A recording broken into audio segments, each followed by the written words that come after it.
G'day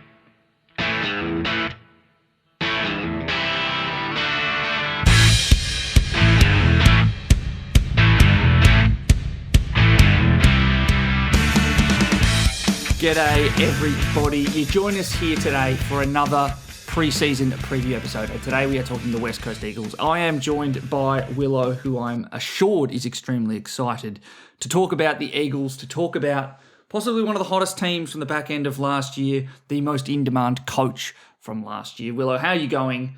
Give us the rundown on how the Eagles were in 2025. Firstly, I'm going very, very well, Liam, and I am excited to talk the West Coast Eagles. Not only were they one of the hottest teams coming out of last season, they started the year in incredible form, winning 3 of their first 4 games.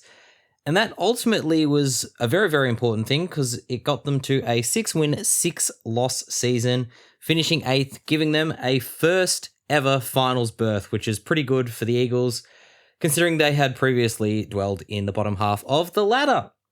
So Daisy Pearce's young side has made considerable gains last season, and even though they sort of lost to a few of the stronger opponents as the season went on, including in the finals, it overall was pretty much all signs on the up, led by a very young core of players and, of course, their superstar, best and fairest winner, Ella Roberts, who we will no doubt talk more about later on. They thrived at the contest. They liked getting their hands dirty, and their defense held up really, really well, led by a new co-captain, Charlie Thomas, and a breakout year from Georgie Cleaver, who, Liam, you were very, very hot on last year. I'll give you that one. Well, lots of young talent, Lucia Painter, Jess Wrench, lots and lots of exciting players continued to shine. So looks like there's going to be a very, very bright future for the West Coast Eagles, though it should be noted they had a very favourable draw last year, which did help their cause. So it will be a little tougher this season. And they have lost some of their more experienced options. I think most notably is Dana Hooker stepping down and away from the club. That is a wealth of experience out the door. I also think that it's worthwhile mentioning that, you know, one of their key bits of, well, 2 bits of their key defensive depth in Annabelle Johnson and Sophie McDonald are also out the door. So combined with that tougher schedule, there is some exciting, well, there is some, you know, depth and talent there that has left. In terms of who they've brought in, give us the rundown. Well, just before that, I just want to say they've also lost a couple of other experienced players. Ellie Drennan sitting out the season due to pregnancy, and they've also lost vice-captain Michaela Weston to an unfortunate ACL injury. So there's going to be spots there for midfielders in particular, which will be quite interesting to talk about. But in terms of the ins, they've added some more young talent from the national draft. Mia Russo and Jovi Skews-Clinton coming into the club.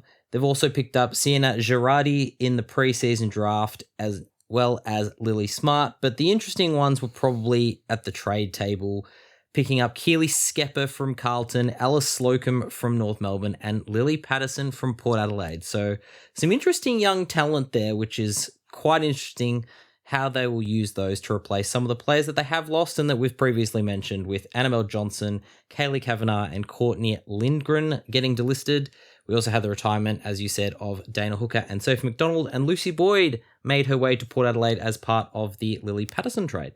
Well, you did talk about some key ins. You've left out probably one of the top names of at least this trade period, which is Natasha Entwistle, which I think... What a name. Which is an incredible name to go alongside Jovi Skews-Clinton. It's certainly no zippy fish, but I think that this is a top tier name draft from the West Coast Eagles going into this year. I reckon Mia Russo really rolls off the tongue as well. I think they've done very, very well there. Well, speaking of players that have done very, very well, let's throw to our interview today. We do have a chat with Amy Franklin, who has been very kind to join us. I'll throw to that now. Welcome, Amy, to the Free Kick podcast. We're very excited to have you with us today. How's the return to preseason been so far this year? Thanks, Jono. Yeah, it's been good so far. I think coming off the back of a big season last year, I think you never underestimate pre-season and what that entails, and just the amount of work and effort that everyone's put in to just get to where we are now. And I think we're in a pretty good spot midway through pre-season to kick off the season ahead. Yeah, yeah. We were talking with Emma Swanson last year, and it sounds like the Eagles just keep building up, that strength and conditioning work before every year on year, and it seems like it's getting a lot more intense. Yeah, it always is. And I think there's always people that are coming in with new ideas and like research that helps us get better every week. And we're very lucky. We have Samuel on our S&C team, and he's just been great and a great addition that came from Melbourne. And he's just always bringing something new to the table and ways that we can get better without pushing the limits too hard. But yeah, there's always things to look forward to with him, and he's full of surprises. Well, I can say that his work is absolutely paying off because the Eagles' rise over the last couple of seasons has been absolutely fantastic to watch. I mean, it was just 2024. We were talking about, the Eagles coming off a club record winning season with the 4 wins there, and then last year you backed it up with, I think it was 6 wins in the end, and your first finals appearance as a club. It seems like the new game plan is really working. Everyone is embracing it fully. How are you and the club reflecting on last season's success? Yeah, I think it's been all hands on deck from all parts of the club. They've really jumped on board and just given us everything that we've needed to get to where we are now. And I think it's just such a progression from the years previous. But it's just we've got such a good bunch of staff, coaching, and players that just really buy into what we want to, like what the goal is and the dream is. And of course, that's a premiership, and you're not always going to hit the target with that, but I think it's more focusing on the little things that really like add into that. And yeah, it's just been incredible to be a part of it too, just from where we've been. Like you said, in 24, only having 4 wins, and back then that was incredible for us, and that still is. And then being able to do what we did last year and make our first ever final, it's just, yeah, it's a pinch me moment to just be a part of it and just see the growth in such a group bunch of girls that yeah just really want to buy in and get to where we want to go for that premiership. Yeah. Well, I mean, it's a good question there is, it's obviously a lot of growth, but the gap in, I suppose, from the competition's elite has always felt so far away for some time now. Uh, I suppose last year you had some big wins, like that sort of comeback last quarter victory over the Saints was fantastic. But in terms of reaching, the North Melbournes of the world, and reaching that premiership success that you're craving, like where do the Eagles sort of see themselves in that journey? Yeah, I think it's a tough one because obviously, yeah, North is the team that everyone's chasing at the moment, and they're doing such a good job. And I think it's just one of those things where you've all you can do is learn off of them, but then also just trying to keep your own game style. And I think a big part of that's just the connection that you make with your teammates on and off the field. And I think we're such a tight knit team off the field, and I think we've really transformed our on field connection as well. And that is a massive part of get like we said, like getting into finals. And I think that's the massive bit for us. And it's just constantly building on that. And I think Daisy's been great with our game plan and really just like narrowing into simplicity and not overcomplicating things too much. And I think that's sometimes where we were getting a bit lost, is just, yeah, worrying about things a bit too much. And that's where we would kind of crumble. But I think this year it's just been good to, yeah, keep that simplicity and just really get that connection on the field with the girls. Yeah, yeah, no, it's interesting you said. I think one of the things I was meaning to ask was around, I suppose, in terms of building that player connection, your leaders are such a big part of that. And last year was the first year that you haven't had Emma Swanson as captain, and you had Charlie Thomas and Bella Lewis step in. What would they like to be, I suppose, working under? Yeah, well, for Swanee, I think a massive part of that was she had her baby, and I Hmm. think it was just a lot of responsibility juggling that. And then she's a firefighter as well, and then just having footy on top of that, it was a lot to juggle. And so I think for her, it was really easy to give that off to Bella and Charlie, just given the work and the effort that they put in day out with, yeah, like us girls. And there's two amazing people that just really bounce off each other. And I think they just gel so well together, and the things that they're able to do on and off the field is, yeah, it's pretty incredible. And they're very they really buy into that relationships be like piece. And I think for us, that's just such a massive thing for all the girls to feel like they belong, just because Charlie and Belle are putting so much effort in. Is just, yeah, it's so incredible, and we're very lucky to have them too as our leaders. And Swanee, although she may not have had the official title or anything, she's just always been able to support them and guide them, and anything that they've needed.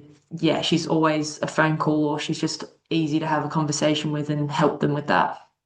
Yeah, no, she's absolutely just one of those natural leaders. And hearing about her life last year, I was getting secondhand stress just hearing about what was going on. So I can I imagine know, that's always so much going on with her. yeah, unbelievable. But glad to hear that the other two have, I suppose, stepped up and done such a great job. And I suppose coming into 2026 season, looking ahead, I mean, the standard around the competition just keeps growing and growing. We can see the game is evolving, it's becoming so much faster. Is there a new focus that you're looking at this year, just to sort of keep yourself, I suppose, ready for the season ahead? Yeah, like I feel like there's always focuses and things that we want to aim for, but I think the main thing for us as a group is just that growth piece. And I think we've really covered that well over the past couple of years. And it's just that progression of getting better, and I think executing the little things that will make us a better team. And right off the bat from this preseason, it's always sometimes hard to tell like how you're going as a group, because you're just versing your own teammates, and Mm. you can't really gauge what that looks like against the opposition. But I just think we've honestly, like, there's so much evidence in the work that we've put in, and it makes everything a lot easier, and it makes the picture a bit simpler to know that we're in a great position for the upcoming season. And I think, yeah, there's just so much belief in this group and so much hard work, and yeah, it's pretty incredible the spot that we're in. So I'm, yeah, really excited for this year. Yeah, I feel like it really is a group that has so much, I suppose, youth and natural growth ahead for you. So it's great to see it coming. And I suppose talking about youth, I feel like the Eagles have been one team that have just brought in so many young players that have really, starred in recent seasons. I mean, just to nail out a few of the examples. You've had Lucia Painter come in and pretty much dominate from the get-go. Charlotte Riggs was really impressive last season, kind of on multiple fronts around the field. Same with Jess Wrench, who was the pick two from the season before. I think you could name maybe 10 players if you wanted to keep going. And I suppose there's a whole new young crop coming in this year from last year's draft. I was wondering, what have you made of them so far? Well, I think, like, with just the names that you mentioned, I think, and the ones that have just come in as well, I think the main bit is all they want to do is learn, and they're so coachable. And even for me, like, it's so easy to give them feedback because all they want to do is get better. And you can see the shift of kids that have played since Auskick, and they've come up through those pathways. And it's incredible. And it almost makes me, because like I had only played when I was, I started playing when I was 16. It almost makes you shake in your boots, because you're like, wow, these kids come in and they're so well prepared. Like, I don't think I'd ever even hit the gym prior to getting drafted. And like Lou, for example, like the things that she does in the gym, it's extraordinary. And the way they all mentally push themselves so much, and you feel like they shouldn't be equipped for those kinds of things, but they are. And it's just because they're constantly asking questions. And like, we're very lucky. We've got such a great group of girls that have come in, and they just add so much to the team. And regardless whether they play or don't, like, they don't play, they're always pushing us and each other to get better. And I think that's such a special thing for us to have as a team. It's just like these girls that come in, and honestly, like, you wouldn't even know that they've just gotten drafted, the way that they seamlessly come in. And yeah, it's awesome. And we love having all the young girls come in and just do the amazing things that they do. Yeah, no, it's fantastic to hear just because those pathways have improved so much over the last however many years, and it's great to hear that they just come in so ready-made. But they're not the only ones new at the club this year. You've also brought in players through trade. So Keely Skepper's come in from Carlton, Ellis Slocum from North Melbourne, and Lily Patterson from Port Adelaide. How have they blended into the group so far this year? Yeah, they've been such a great addition to the team, and it's always so good to have players that come from different clubs because they just bring so much and they just add so much to the team. And for Keely Skepper, like she's in the forward line with me, and she just does such amazing things. And like I said about the young ones, like she's only, I think she's 21, and she just does Mhm. incredible things. And you almost, yeah, your jaws on the floor sometimes watching the things that she does in that forward line. And Ellis Locum, she's just been such a great addition, and to have some knowledge from North as well. It's great to see the like not necessarily information, but just like the things that other clubs do and that how they can add to that to us. And same with Lily. It's just so good to have someone who is just so easy to coach and who wants to learn and get better. And they're all so young, which is so good. And I think the trust. Oh, what the heck's happened to the screen? Uh-oh. Oh. Have we The lost mouse video? just went the mouse just went a bit crazy then. I thought I lost you for a second. Um, but yeah, those three have just been awesome to have on, and they're just such amazing people as well. And I think we're in such a good spot, and they just bring so much, which is yeah, incredible. Mm. Yeah, no, it's fascinating to see just the talent that comes into these teams. And I was looking at a lot of those players that a lot of them seem to be, joining a midfield that is already pretty young. So, look 3, 4 years ago, and we're looking at a midfield which had Emma Swanson, who's now moved back, Ali Drennan, who's going to be stepping away this season.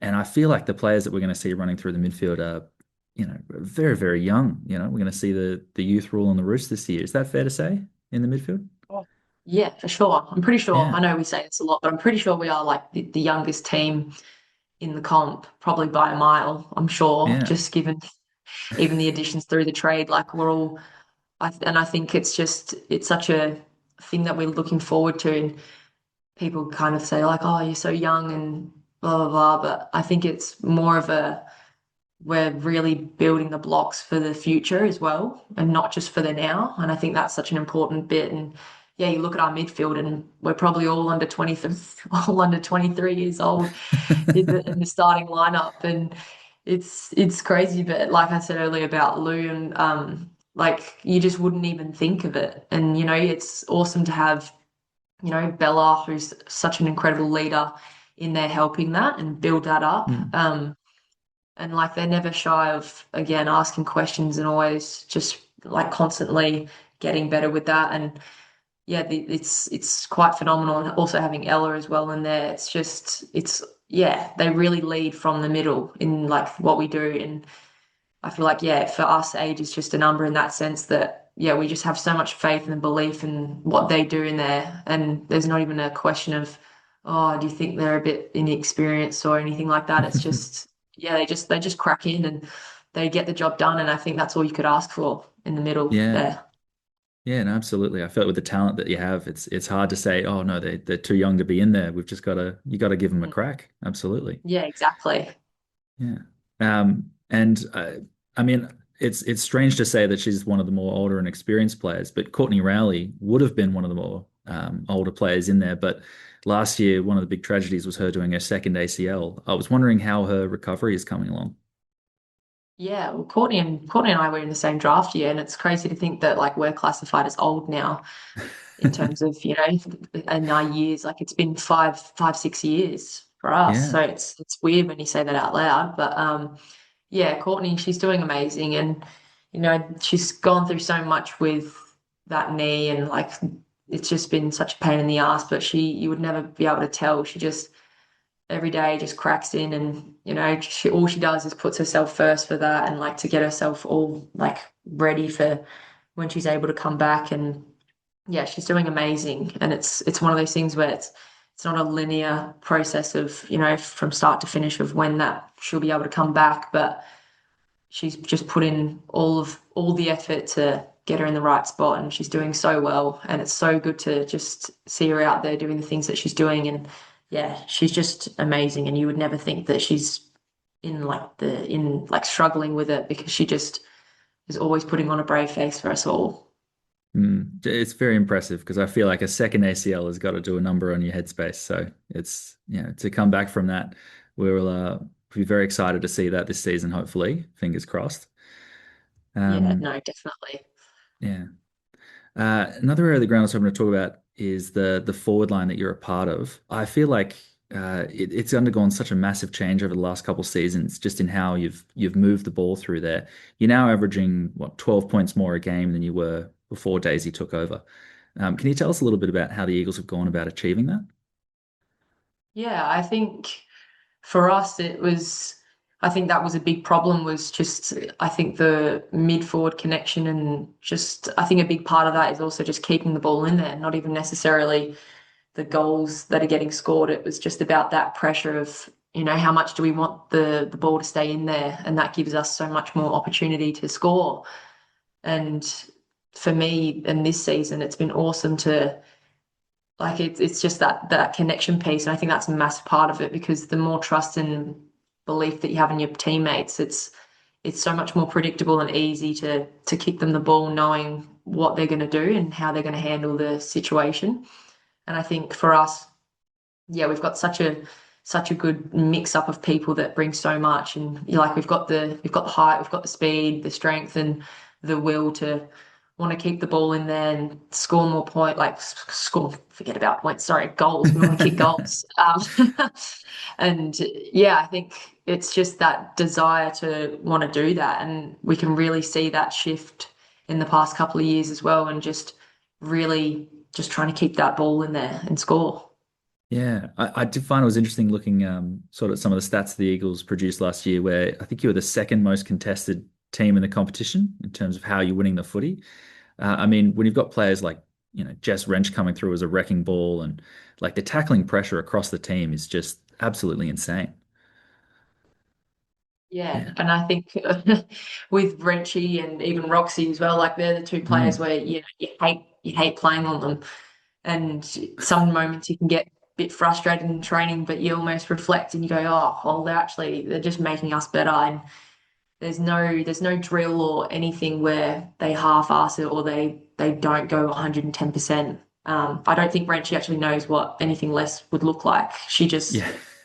constantly she just sees red and that like she just wants the footy. And I think it's been awesome to have the backs this year really challenge us and put us in a good position to have that to know what's coming. And yeah, Ranchi's just honestly I can't even describe to you how she goes about things. And the same with Roxy, like I play on her a lot and she's just constantly pushing and shoving you and pissing you off, and as much as you probably want to, slap her, you almost am just like, you know what? She's doing her job and she's doing such a good thing for you, and so you got to appreciate it. But yeah, they do such it. Cheers to them. They do such a good job for us, and like they're so reliable in the contests, and yeah, it makes our job so much easier knowing that they're Yeah. there doing what they do. Yeah. People you love to have next to you on game day, but I can imagine in Or training, not there's a opposite you. frustration. Yes. Yeah. Yeah. Yeah. You're coming into I think it's sixth season now, or at least Yeah. sixth year. The 2022 years really threw me out with that double season in a year. I mean, what's at this point, I feel like you're pretty established in the team. You've got your role. What do you focus on when you're coming into a year like this? Yeah. For me, I feel like you can get so focused on as players like stats and as in the forward line, like how many goals you're kicking, how much impact you're having on the game. And I think I've really stripped it back and just really wanted to focus on my role this year. And it's been awesome just talking to the coaches and getting that feedback of just that simplicity of, you might not always be getting the ball, but as long as you're doing your role. And for me as a tall forward, if I'm getting into those contests, I'm either winning it or halving it, or it's just those little things, and trying to shift that mindset, and instead of thinking like, oh, the only way I'm doing a good job is if I'm kicking goals. Yeah. It's just knowing what I need to do and then doing it. And that doesn't always look a certain way. And I think I used to put a lot of pressure on myself with that and thinking things had to look a certain way. But yeah, I think for me, this is my sixth year. Gosh, that sounds awful, doesn't it? but, I'm yeah, sorry to put just that out keep. in the world. No, that's fine. But I thought, geez, 6 years, where's that gone? And I think, yeah, just keeping things simple and just, yeah, cracking into my role. And I think that's the main thing for me this year, and that I'll just continue to do throughout preseason. Yeah, yeah, and I suppose talking of role, I feel like there's been this really interesting trend lately across the league where it's important obviously to understand your role, but also to be able to play in other roles as needed because injuries happen, game dynamics change. And the Eagles are a team where I don't think there's been much hesitation in trying things out. We saw, I mean, players we've already mentioned, Lucia Painter has obviously moved around a lot. Pretty much everyone in that midfield, actually. Charlotte Riggs kind of plays at both ends. Has there been much more experimentation this preseason?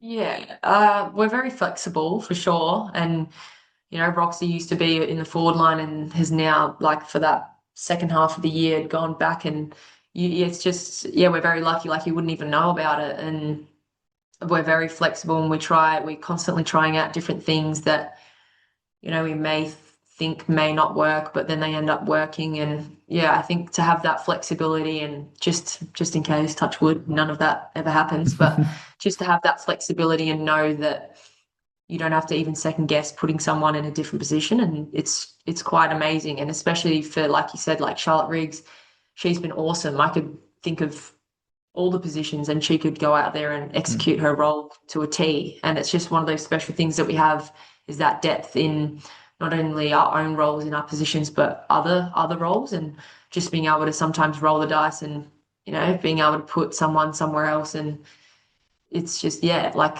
it's been good to have that. And if we need to fall back onto it, it's just awesome to have that depth in the team.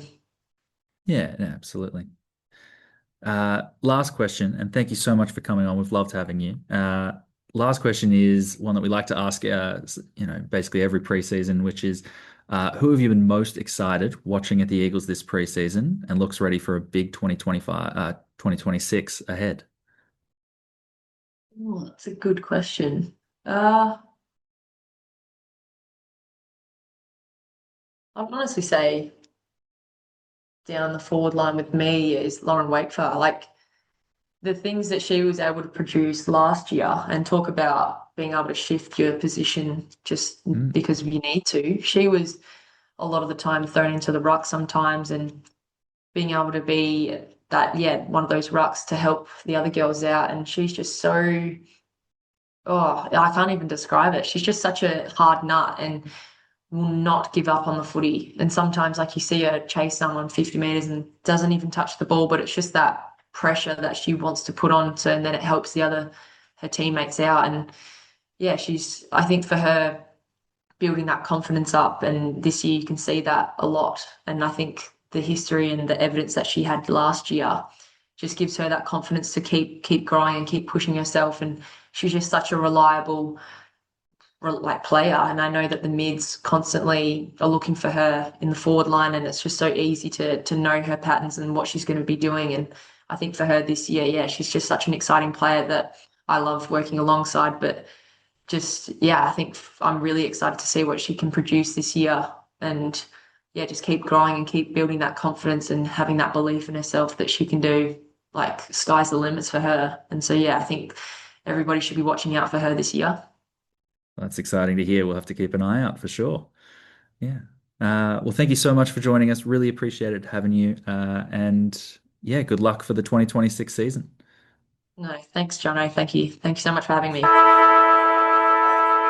And we are back. Fascinating conversation. I don't know about you, but the name that I took from that was Ella Slocum in the midfield. Has come across from what is the hardest team to break into in North Melbourne, possibly getting some midfield time. You mentioned there is some experienced bodies in the midfield who've stepped away. Surely that's got to be up there from the most interesting tidbits we've got so far. Absolutely. Someone who I guess wasn't really on our radar because we just hadn't really seen anything from Alice Locum because, as you said, very difficult to break into that North Melbourne midfield. So that's a very interesting tidbit, and I'm sure in our top five we'll have a few other players that we've got that could break in that midfield, but that is a tidbit that I'm going to hold in my head to keep an eye on over the preseason. Well, you've already talked about the most relevant fantasy name, so you may as well just roll straight into it. Who is it for West Coast? Oh, the star of the show for West Coast, Ella Roberts, best and fairest winner last season. Just an out-and-out superstar, really. They continue to just rack up stats on every line. They take marks, they kick goals, they love a tackle, they love a kick, most importantly as well. An average of 104.8 kind of went under the radar last season. And I think one of the things that I actually really like about Ella Roberts as an option is not only is she a set and forget midfield star, but is likely to be a bit of a point of difference. She sort of gets a bit lost in the bigger names and will probably be one of those lower owned premium options. So a really interesting one if you're looking to separate out yourself early. She is. And look, I think we did kind of forget about it because I think the defining feature from West Coast over the past couple of years, both seasons under Daisy Pearce, has been a massive amount of diversity in scorers week to week. The gap between Ella Roberts and then the next highest scorer and Bella Lewis is a yawning chasm. Now, it's certainly not the biggest in the competition. I think Laura Gardner takes the cake there by virtue of scoring 128 points. But I'd say that what's fascinating is that Ella Roberts probably has the lowest, highest average to then have a 40-point gap nearly to the next highest player. She is the out-and-out superstar, and all things go through her. But emanating out from that centre bit, that web of players outside, is a complete random. I think it's also definitely worth noting that Ella Roberts is no longer getting the extra points from hitouts, isn't taking that backup ruck role anymore. Very disappointing. That was one of our very favourite things to happen from the early seasons. But yeah, Ella Roberts, superstar, even though does occasionally attract a tag, they're just so good. And I think it's a pretty safe bet early in the season. Do we think that she is value? I don't know if it's value. I don't think she's going to increase her average that much. There is obviously that risk that they might decide, hey, what if other people get the ball? I think it's one of those picks where if you're choosing between a few players at that M2 or M3, you've got a bit of cash in the bank and you're thinking, what can I do to maybe separate myself out? Maybe you're not necessarily looking for value here. It's more a set and forget. I think that's probably the play in terms of Ella Roberts.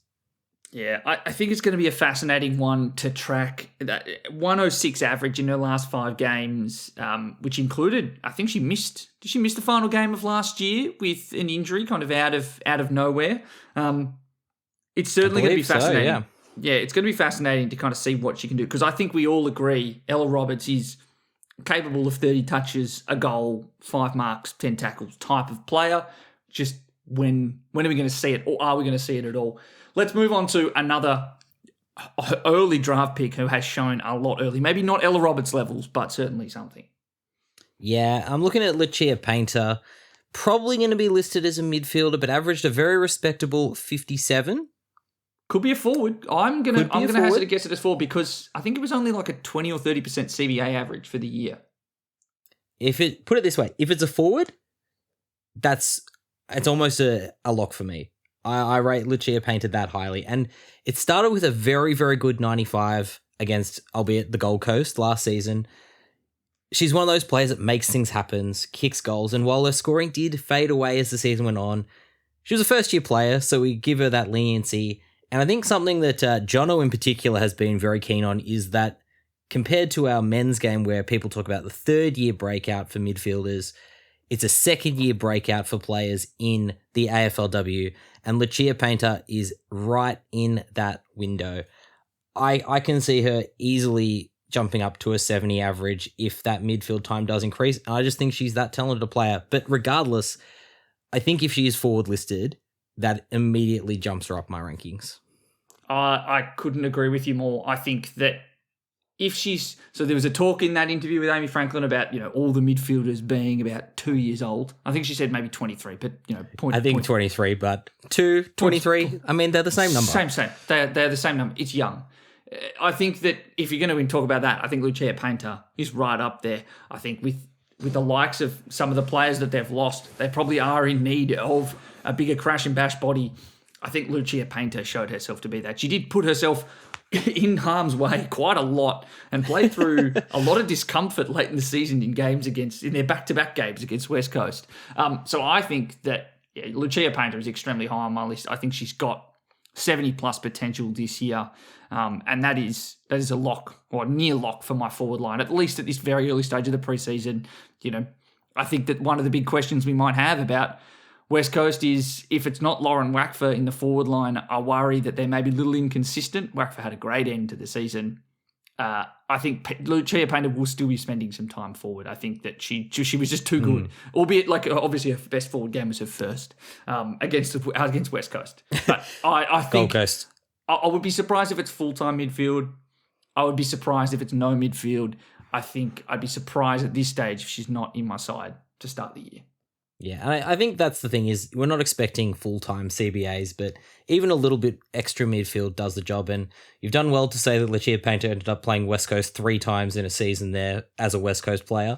That was quite impressive. Carlton. They played back-to-back games with Carlton and Gold Coast to start the season.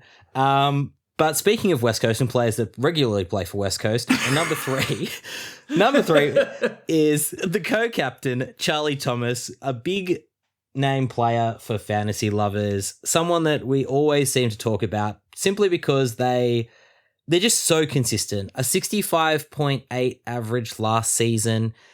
There was a couple of lowish scores. I think there was a 50 and a 44 in consecutive weeks, which did scare a few players off. But overall, they're just one of the most consistent backline players you'll get. And the other thing is they're still so young and they're only going to get better. They're kind of very similar to Ella Roberts, I think, where you're probably not getting a huge amount of value, but you're getting a player that you're probably not going to have to touch for the rest of the year. Yeah, tough one, Charlie Thomas, because I think that she's a better footballer now than when Daisy rocked up, but she's a far worse fantasy player. And I think it's very clear that those, half spaces around the half back flank, there's very little desire to play lateral football in there. It's lateral deep inside D50, and then it is go. It is move. It is not try and look backwards or lateral until you're much higher up the ground. And I think that has kind of taken Charlie Thomas from someone who looked like she would be a perennial uber premium scorer. She had a season a couple of years ago where it was just like, I struggle to see a world where you score less than 70 a game, to someone where I think 65 it's eminently possible she settles there. So a name to watch. We know that she's got that 70-plus potential, but also history, even, which is insane to say for someone so young. I just wonder in this iteration of West Coast if it'll take a subtle shift in game plan, or at least a shift in game plan, to get her back to that value, back to that uber primo level. Yeah, and the other thing I would say is probably a slight shuffling in personnel. We know that Beth Schilling missed pretty much the entire last season. She's a player that could come into that back line, really take that key position role and free up Charlie Thomas a bit. So I think watching how she plays and what her role is will be quite an important one for the preseason. But I still think you're probably getting a very solid defender nonetheless. Agreed. Well, let's talk more speculative now. Who you got it for? I love a speculative one, and I love a speculative draftee. So for number 4... I've gone directly flying in the face of the advice we've got about Ella Slocum and gone for the first draftee, which is Mia Russo. Wasn't specifically mentioned in that Amy Franklin interview, but the thing that interests me the most about Mia Russo is that she's been described as a clearance beast. And that's something that they don't really have in that midfield group at the moment, West Coast. And even if it's not an early season debut, I think when she comes in, she's a player that could immediately impact. And it's also averaged a very healthy 75.8 in the under-18s competition. So could be an interesting one to keep an eye on as a cheap rookie option. Look, I have nothing to contest with you on that. It's just a name to watch. I think if Lucia Painter becomes the player I believe that she is, I think that she is an elite clearance tandem sitting in between Roberts and Bella Lewis. Bella Lewis being the second highest scorer from last year for West Coast. But I think it's worthwhile keeping an eye on all these names. It's very clear that there's a bit of a youth movement in the midfield at West Coast. Russo fits that bill perfectly. Yeah, and I think it also speaks to your point where if Painter ends up spending a lot of her time in that forward line because they don't have a whole lot of other dynamic options in that forward line, that's where a player like Russo or even Ellis Locum, as we said, could sort of slot in and be a value option, possibly as a later sort of trade down or a pivot target after a few rounds. Agreed. Let's move on to player number 5. It's a name that I reckon we've mentioned a lot for other clubs or for another club. Never really panned out, but give us your thoughts. So it's an interesting one because the player is Keely Skepper. And Keely Skepper, the reason we keep talking about... it was her second year, mind you. Apologies. It was her second year. And it was a really, really good year as well. She averaged nearly 70, which is a very, very good average. I guess she was midfield. This is the problem. And that's the thing. Playing midfield, true. But as we've said, there's a bit of midfield movement at the Eagles, even if Amy Franklin did say mostly playing as a forward. I think the thing that interests me about it is she's only going to be priced at 35. Real big drop-off last season, was definitely out of favour at the Blues, and it averaged over 50 every prior season. So even if she just sort of reproduces that as a half forward, that's a 15-point increase basically begging to be had. And so I think there's a fair bit of value in Keely Skepper. It's all basically going to come down to, is she just sitting in a forward pocket getting cold, or is she actually getting up around the ball, tackling, getting the ball like we know she can? I think it's a question of, is she going to play on the wing? Because I think it's the wing time that will lead to, because I think that she can be a key option for them, bring the ball inside 50. Even if it's a high half forward role, I still think there's some potential value there, particularly priced at 35. But it's going to take a good watch in the preseason and the match simulations to give me much confidence. Yeah, and the other reason I'm a little bit more confident on that role possibly playing out is the fact that two of their key players in that role, Kayla Weston, now out with an ACL, and Courtney Rowley, who is coming back from an ACL. So we've got two players there who basically play that Keely Skepper role, as we'll say it now, who are either coming back from injury. That's large raps for Keely Skepper. Large raps for Keely. That half forward role. And so I think it's there to take. And whether she can get that role, grab it by the hands and play that role, as you say, will be a preseason watch. But I think there is definitely an opportunity there. And I think if there's even a hint at it, there's so much value to be had. Agreed. Well, speaking of value, I'm up to the host special. I've had a hard time splitting because I think it's going to be one of Ellis Locum or Lily Patterson. I think Ellis Locum, a native WA, born and bred, only played one game in her career so far, scored a 36 off 5 tackles and only 7 disposals, but is talked about as an in and under player. I think she clearly is going to get some time, or at least a chance to cement a spot in the 21 to begin the year. In terms of Lily Patterson, though, I think the advantage here is going to be forward status. So she's going to be priced at 33. Just had some moments at Port Adelaide, being traded after one season, which is pretty surprising that she's out the door so quickly. But again, someone who is from WA originally. Averaged 23 disposals, 3 marks and 4 tackles in 2024 for Swan Districts, and then a tidy 21 disposals, 2 marks and 5 tackles for WA in the 2024 Under-18 Championships. We saw her get some inside midfield time for Port Adelaide, albeit on some low time on ground. And I thought that she looked solid. She looked composed, looked capable. When she's come across from Port Adelaide West Coast, have talked about a genuine inside mid, exceptional hands, composure in decision making.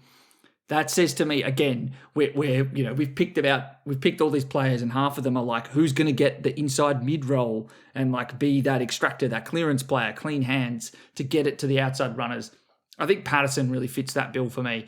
That forward status is going to be very handy. I think if she gets that role, a 50 average is there for the taking. We kind of have seen that from all of the midfield options who've taken, 40, 50% CBAs at West Coast. So that's who I've got there. It's not with much confidence. Again, this is a big preseason watch, given how many options we think are going to potentially roll through there who might get it or might get a chance to put their hand up. Yeah, absolutely. And I think that's one of the things about a lot of these players that have been picked up by West Coast is a lot of them are kind of big unknowns. They're sort of young players who haven't really broken through at their previous clubs, so they could really be anything. So I think they're they're going to be such an interesting preseason watch, the Eagles. Yes. Well, on speaking of interesting, you'll note that we've not talked about rucks for West Coast. And as the tidbit for the end of the episode, I think we've learned, don't, pin your hopes on a ruck breaking out for West Coast. They will get changed around week to week.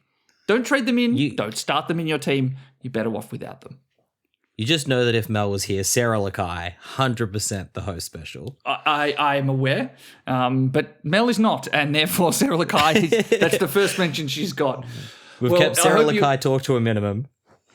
I hope you've enjoyed what has been a largely Sarah Lakai-less episode and an interesting chat about the West Coast Eagles. Up next, you'll be hearing about the St Kilda Saints on our next club preview. Make sure you head across to the Free Kick Substack to read the article where we deep dive into more about the stats and game plan of the West Coast Eagles. Until you hear from us next, have a good one. See ya.